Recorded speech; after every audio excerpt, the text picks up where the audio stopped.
name is Carlos Castañeda. And who? I am a native of Colorado, born and raised in the state of Colorado, but been in many different places.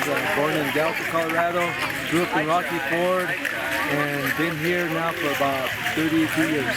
And what are we doing here? What's the celebration? We're celebrating the first day of summer, the longest day of the year. We're bringing in the Summer Solstice, we call it Xupantla.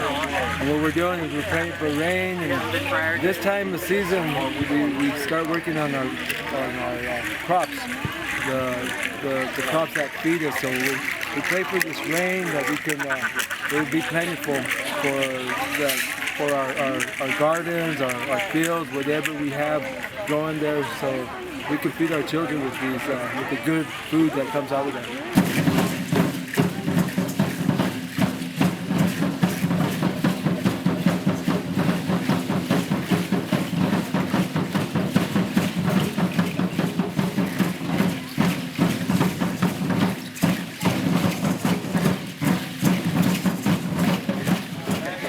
Mi nombre es Lorenzo Ramirez, de Denver, Colorado, and I participate in this every year. Actually, I was probably one of the very first danzantes that was, when the danza was brought to us. It was brought to us by a group from San Diego, Mexica Tiahui, with Dr. Mario Aguilar, and he brought the danza to us via Escuela Tlatelolco, which still exists today. And when Rodolfo Corti Gonzalez went to go speak at Chicano Park, he saw the danzantes, and he really loved it. So he had asked some of the danzantes to come out to Denver. I think it was 1978 that Mario came in, and I was doing folklorico. I have a folklorico dance troupe here in Denver, and so I connected with Mario, and he was with us for a week, and he taught me all the basics of the danza, the history, the traditions, and so he left us with about 8 primary dances that he had just learned from Florencio Yescas, who was one of the principal dancers that came from Mexico City in the early 70s and started the very first group in Los Angeles, Esplendor Azteca. They started the group in San Diego, Danza Mexica Tiahui, and then they started the groups here in Colorado. So we're all connected through history, through culture, and through la danza.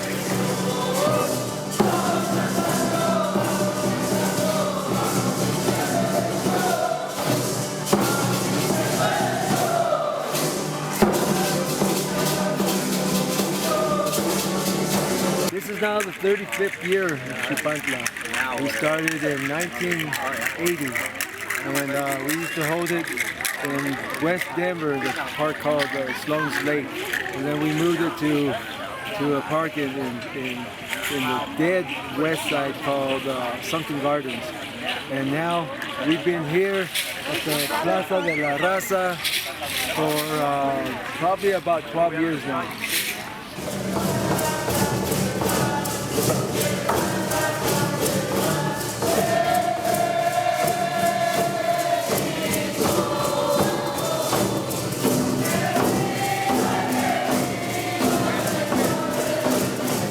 What was the first Xupantla like? Oh, it was small. None of the trajes looked like this. We made our own trajes. We stuck with tradition. You make your first trajes. Many of us didn't wear feathers. I didn't wear feathers at all because you have to earn the feathers.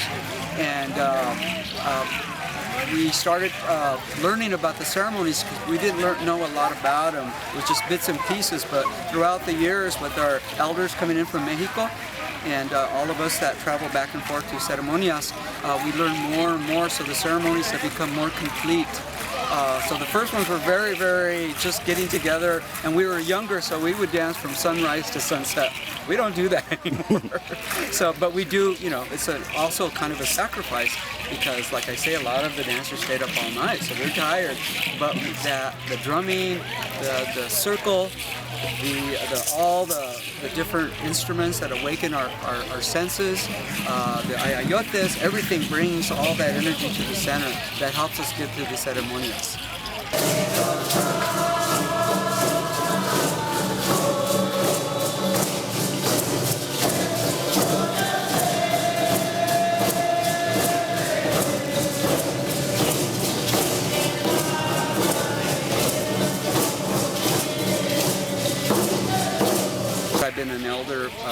danza for many years. Well, I'm an elder now. Started as a very young man. This is 42 years I've been doing this.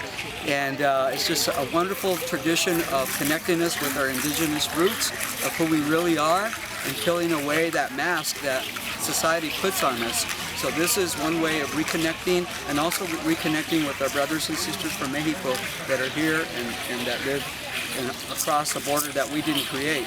So this is just a wonderful way of celebrating who we are, our ceremonies, and our ancestors.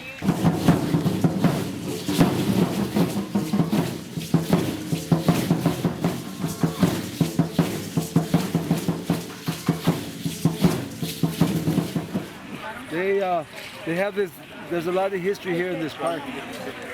They call it Columbus Park, but the people, the gente knows it as La Raza Park. And it's always been that to the people. It's always been La Raza Park. Just recently, they put a plaque up here. They used to have a little plaque called La Placita de la Raza. And now they got a bigger park, a bigger plaque there, and they call it the Plaza de la Raza.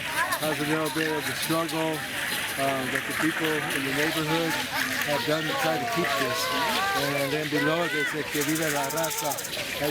Years ago in the 70s, there used to be a pool here, and they took it out. They took it out because they didn't want. This is a nice. They didn't want the gente here, so they thought they was a photo bomb. They built this kiosk trying to please us, so now we do ceremonies here every year. I just learned.